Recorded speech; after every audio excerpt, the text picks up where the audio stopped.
In my last video, we went through all the items that came in FPV Crate in 2020, that is specifically between April 2020 and October 2020. And we also talked about all the advertised pricing of every single item. Today, we're going to talk about the individual items, specifically the prime items, which probably I'm going to be using to build a quad, which was going to be in the subsequent videos.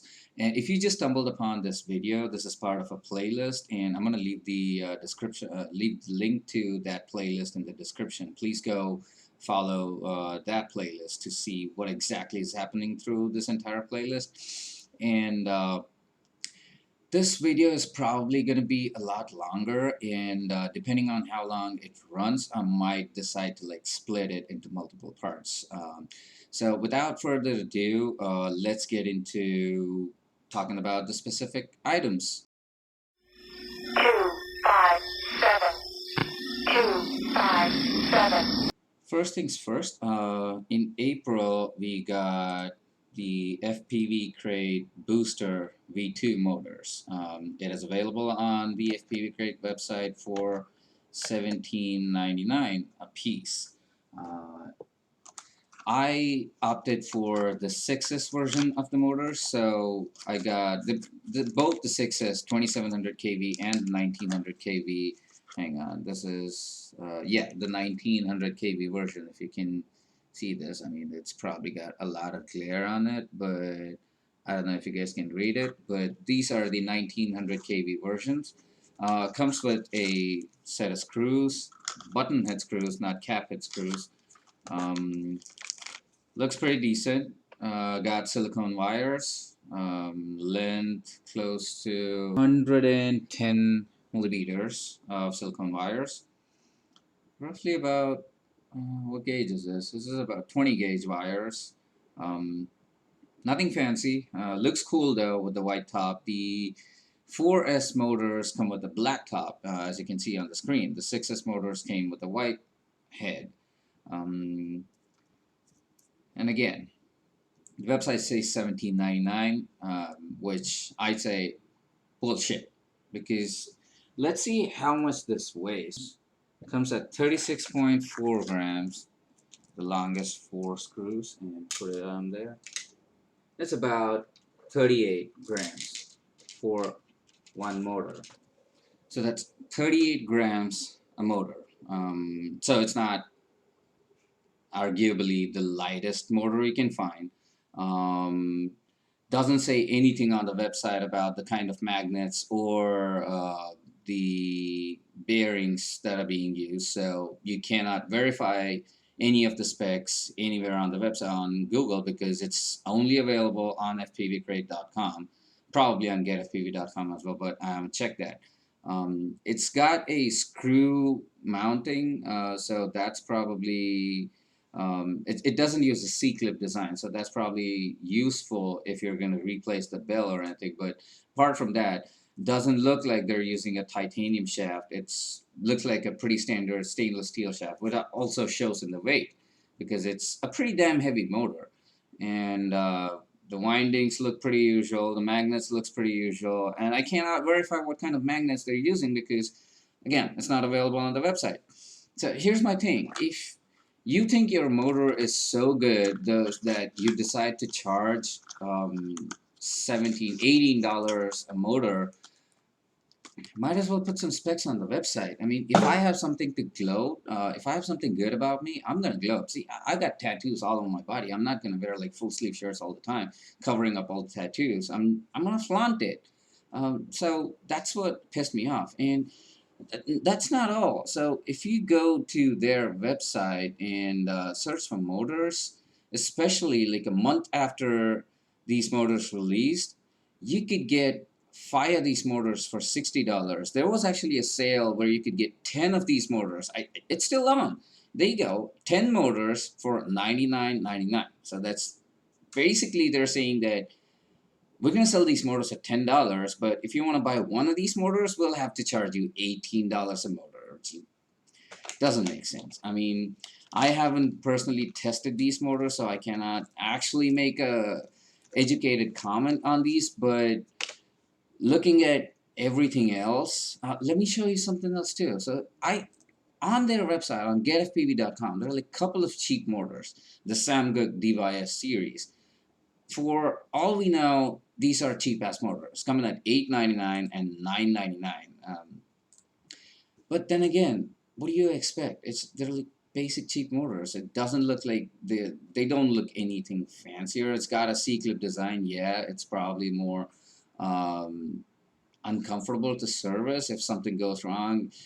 Working with C-clips is a pain in the butt, but still, for $899, you can't complain. They come with steel shafts as well. They got, again, look at the amount of specs available for this motor, for the motor resistance, the internal resistance, the amount of current that's been drawn, for individual voltage ratings, what kind of props being used, and look at this. If you click on a booster V2 motor, this is just a bell, not that. Hang on a second. So let's just open this. I mean, absolutely no details. Says 31 grams, but we just verified it. It's a lot more than 31 grams. It's close to almost 38 grams with the screws on. 20 gauge wire. Again, really disappointing. We're going to get to the actual worth of the items once we get to the final part after building the quad and once we have a comprehensive review. But for now, this value of $18 a motor, bullshit. That's all I'm going to say. I'm not going to comment on the props. They're good quality props, HQ props. T-shirt was pretty good. The Zod battery straps, again, we were supposed to get two battery straps, but what we got was like half a battery strap. It didn't have a buckle. It was like some Velcro band. I don't even know where I put it, so I don't even have it on me. So let's just move past the April crate because it was exciting at the beginning. Once you open the crate and you see four brand new motors, I was kind of excited. But then again, as things turned out, turns out wasn't that great of a value. So again, what are you gonna do? Moving on, the May crate, the May 2020 crate. Now I'm gonna go on a rant on this thing because I don't think I've been this disappointed from any other crates or any other mystery boxes ever. All I'm saying is, like, almost 2 to 3 weeks before even the box is shipped out, the FPV Crate, their Facebook page, we started receiving emails, and they started posting all over their Facebook pages that the May Crate is going to blow our mind. The prime item itself is worth more than $85. The whole box is worth more than $100. Blah blah blah. But at the end, we got this Stark frame. Again, pretty decent frame. It's got chamfered edges. I haven't even opened from the pack. It's got the bevels on the edges, pretty thick arms, and I think it's got like 5 millimeter thick arms. Let me just see to verify that. I haven't even verified anything, but still, yeah, they're like 5 millimeter arms. Good base plate, a thick top plate. Comes with 40 millimeter standoffs. Again, pretty good frame, but problem is they claim this item to be more than $85. But then again, if you go to their, it's available on getfpv.com as well. And as you can see, it's a pretty decent frame. Takes both 20 millimeter and the 30 millimeter stacks. Comes with the full length stack screws, so there's no standoffs involved. It's got a good camera plate, camera protector plate. It can. There's got slots to install a GoPro if you have like a GoPro mount, and if you want to strap it side by side, that works as well. Um, Good looking base plate. Nothing more to comment.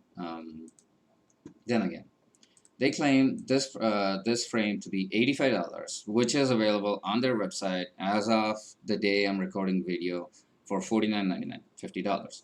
But here's the kicker: from T-Motor. Again, this does not come with the 3D printed parts. It's just for demonstration only. But still, it's again available at $49.99. Looks pretty similar, doesn't it? Like it's got the the FT5 logo on it for the camera protector.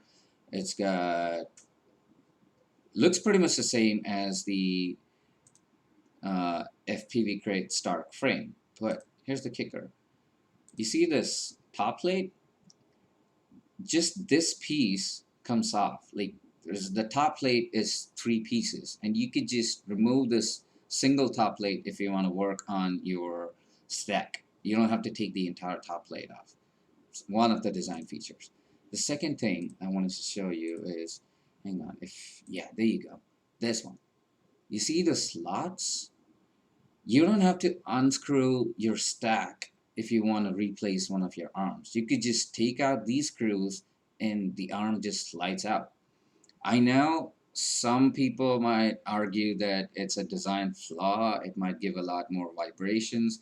The arm is probably not going to be secure enough, but still, usability wise, this is a damn good design. And if someone asked me if T-Motor and FPV Crate came out with similar design frames, the most logical thing to expect would be T-Motor came out with a frame and FPV Crate collaborated and took that design, modified it to sell it out as their own brand name frame. Now, here's my problem.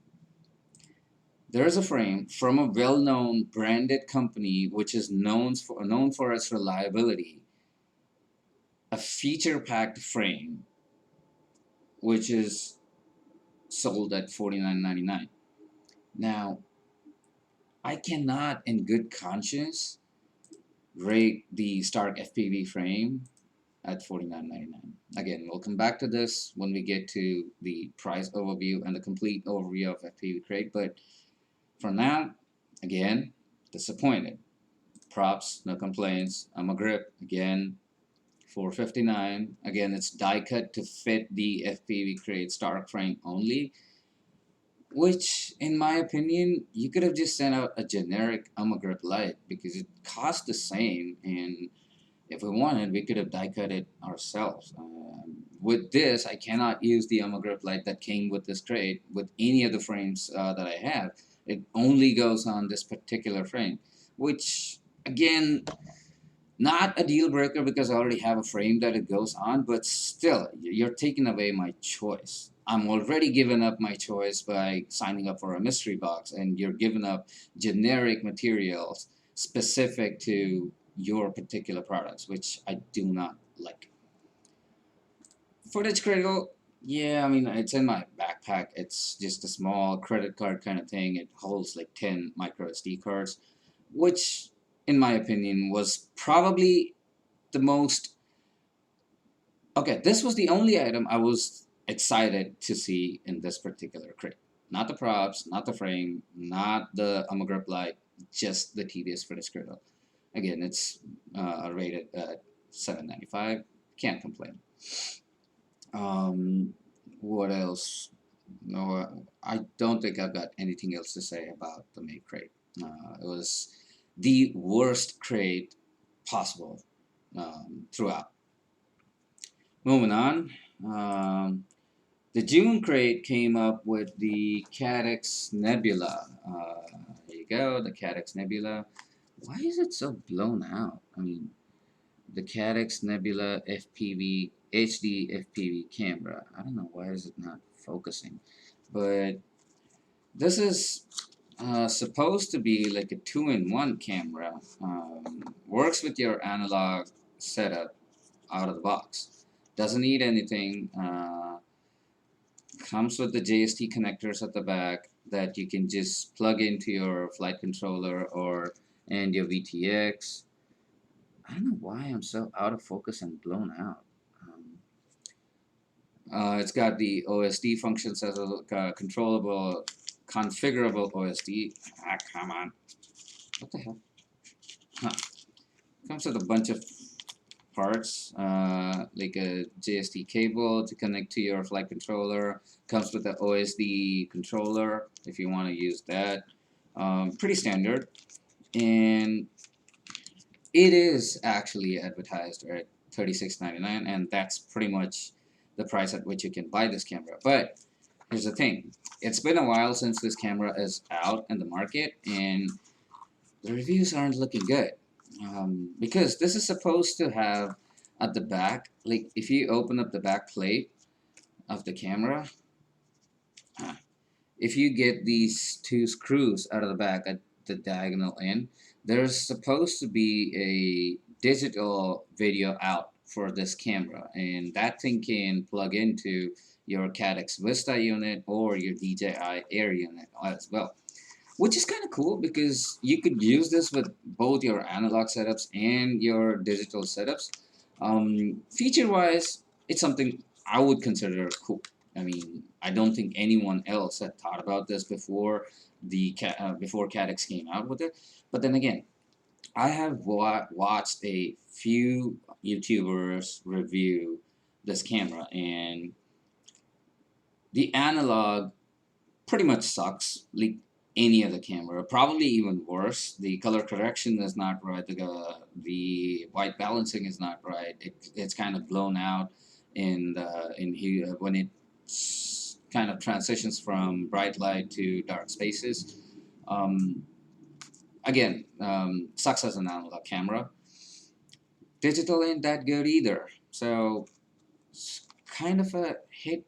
Not even a hit. It's kind of a miss for a camera which is worth $37. You would definitely expect a lot more. So here's the thing: I'm not unhappy that this camera came in the crate, because it's something that I can't put on my quad. It's not completely horrible, but then again, if I had to pay $37 for this camera from my own pocket, if I was just buying a camera, I would not even consider buying this camera. There's like a billion other cameras out there, the Runcams, the Foxeers. At the $36 price point, you could get a bomb of an analog camera.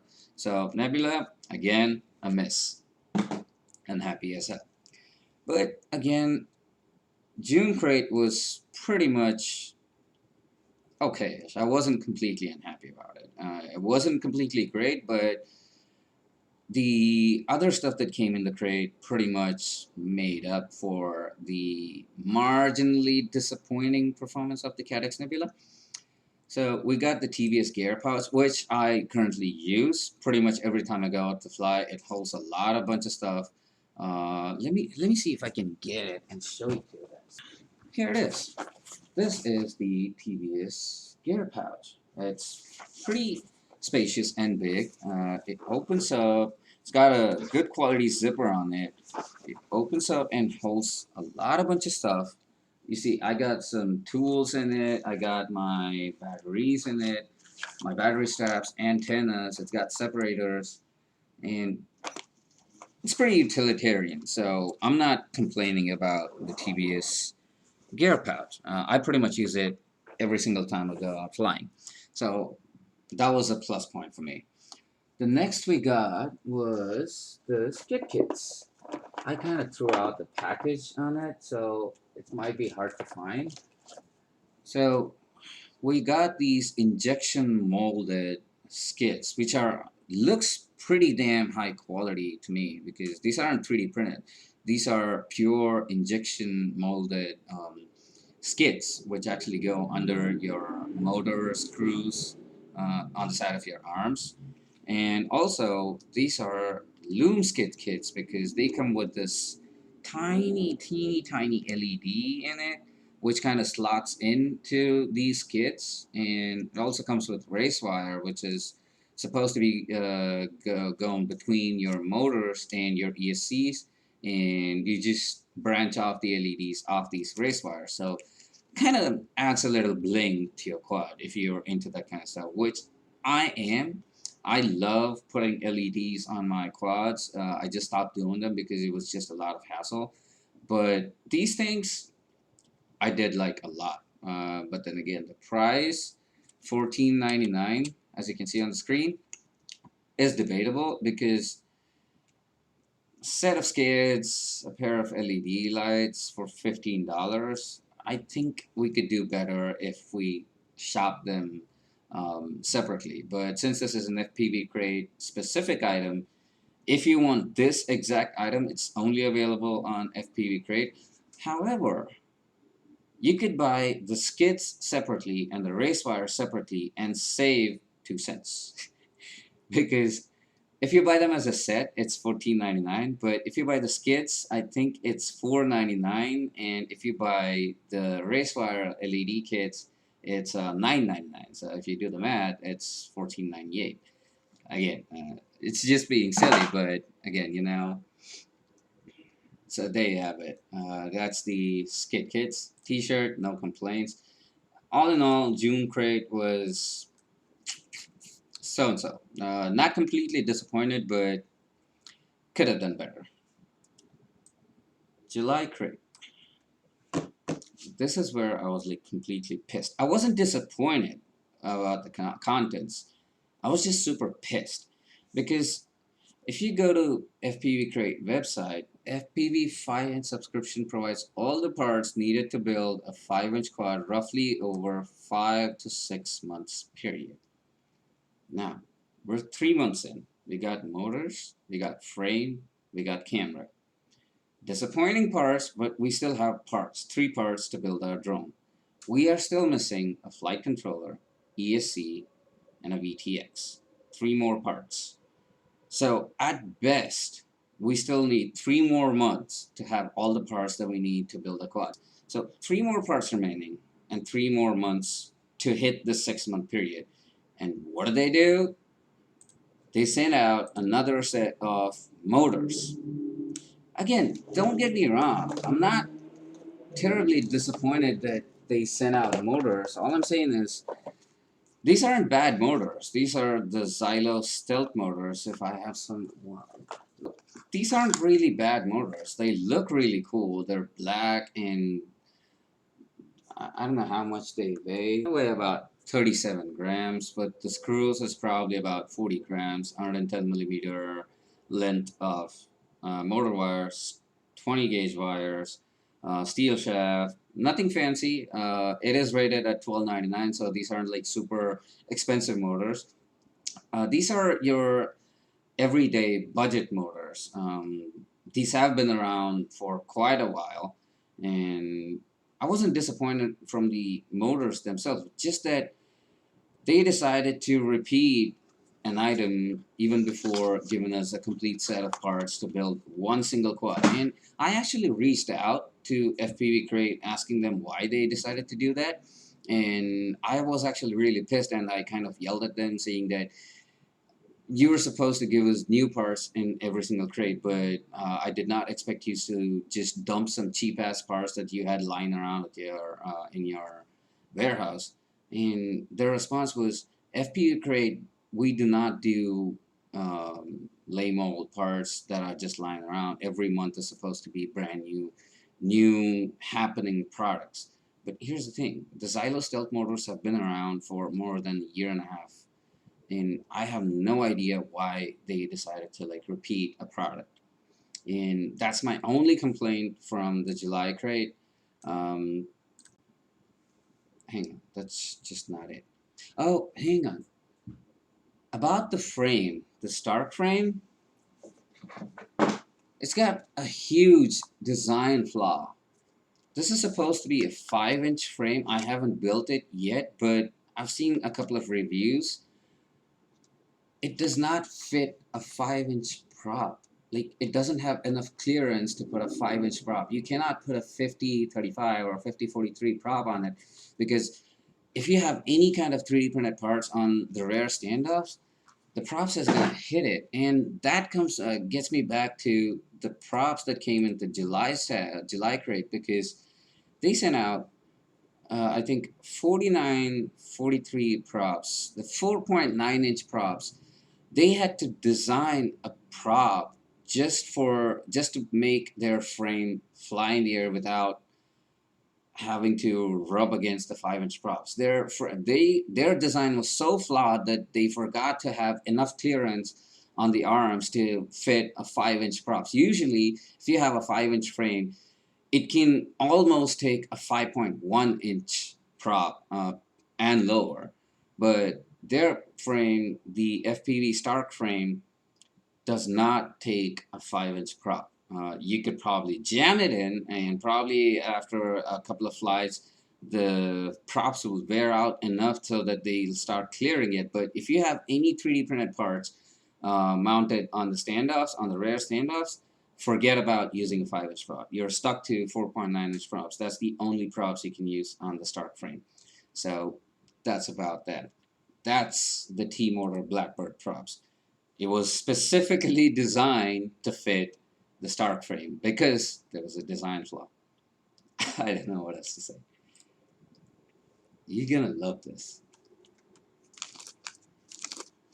They got this 5 prop nuts, anodized steel. These are a rainbow colored team. I don't know if you guys can even see this.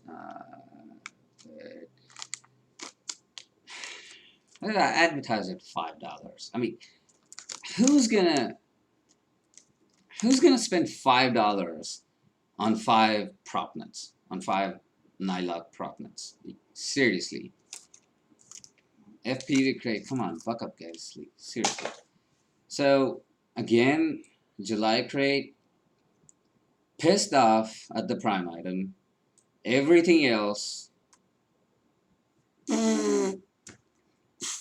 I don't know. I can't even blow a raspberry at it, but yeah. So that's about the July Crate. So 4 months in, we've got 3 parts and a repeat prime product, and we're still nowhere close to building a quad. That's pretty much when I decided that I don't think I'm going to continue um, the subscription once I have all the parts. And as of today, I have canceled my subscription, but I still have to wait out to get the remaining 3 parts for a complete box. For especially because at this point is when I decided that I have to make this complete review video so that people out there can understand why they want to or do not want to get into FPV Crate subscription.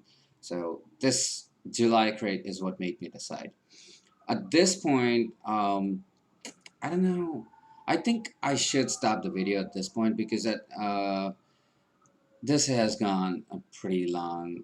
This video has gone pretty long, and I do not want to bore you guys about the remaining stuff as well. So I'm gonna end the video right here, and we'll come back for another video with the remaining 3 parts. We got a flight controller, an ESC, and a VTX, which I am pretty excited about because by far those 3 products are kind of the best products that came in the FPV Crate.